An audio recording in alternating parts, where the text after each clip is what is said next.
Penjelasan lengkap conditional sentences, tipe 1, 2, dan 3. Type 1, real future possibility, digunakan untuk menyatakan kemungkinan nyata atau sesuatu yang bisa benar-benar terjadi di masa depan. Struktur kalimatnya adalah if plus present simple, plus will, plus verb 1, bare infinitive. Contoh kalimat, if Ihsan studies hard, he will pass the exam. Mari kita analisis.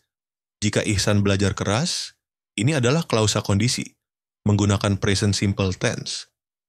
Kata kerja studies berasal dari study, ditambah is, karena subjeknya Ihsan, who. He will pass the exam. Ini adalah hasil atau konsekuensi. Will pass menunjukkan hasil yang mungkin terjadi di masa depan. Kalau Ihsan belajar dengan giat, dia akan lulus ujian. Maknanya, ini adalah prediksi logis. Jika syaratnya terpenuhi, Ihsan belajar sungguh-sungguh, maka kemungkinan besar hasilnya terjadi. Dia lulus ujian. Type 2, unreal present dark future. Penjelasan, kalimat kondisional tipe 2 digunakan untuk membicarakan pengandaian di masa sekarang atau masa depan yang tidak nyata, atau kemungkinannya kecil. Struktur kalimatnya adalah if plus past simple plus would plus verb. Contoh kalimat, if Alfiansyah had a car, he would drive to school. Mari kita analisis. If Alfiansyah had a car, ini adalah klausa syarat dalam bentuk past simple. Padahal kalimat ini membicarakan keadaan sekarang.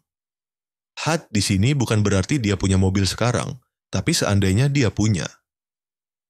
He would drive to school, ini adalah konsekuensinya menggunakan would untuk menunjukkan hal yang tidak nyata. Artinya, kalau Alfiansyah punya mobil, dia akan menyetir ke sekolah. Maknanya, pada kenyataannya, Alfiansyah tidak punya mobil. Ini hanya pengandaian. Type 3, unreal past, regret. Penjelasan kalimat kondisional. Tipe 3 digunakan untuk menyatakan penyesalan atau hal yang tidak terjadi di masa lalu, tetapi kita bayangkan seandainya itu terjadi. Struktur kalimatnya adalah if plus had plus verb 3, past participle plus would have, plus verb 3.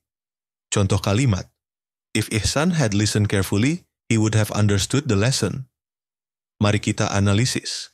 Jika Ihsan telah mendengarkan dengan teliti, ini adalah klausa syarat, menggunakan bentuk past perfect karena merujuk ke masa lalu. He would have understood the lesson. Hasil yang tidak terjadi karena syaratnya tidak terpenuhi. Artinya, kalau saja Ihsan mendengarkan dengan baik, dia pasti sudah mengerti pelajaran. Maknanya, kenyataannya, Ihsan tidak mendengarkan dengan baik dan dia tidak memahami pelajarannya. Ini adalah penyesalan atas masa lalu. Penutup, closing. Jadi, meskipun semua kalimat kondisional pakai kata if, tapi maknanya bisa sangat berbeda tergantung tipenya. Tipe 1, kemungkinan nyata di masa depan.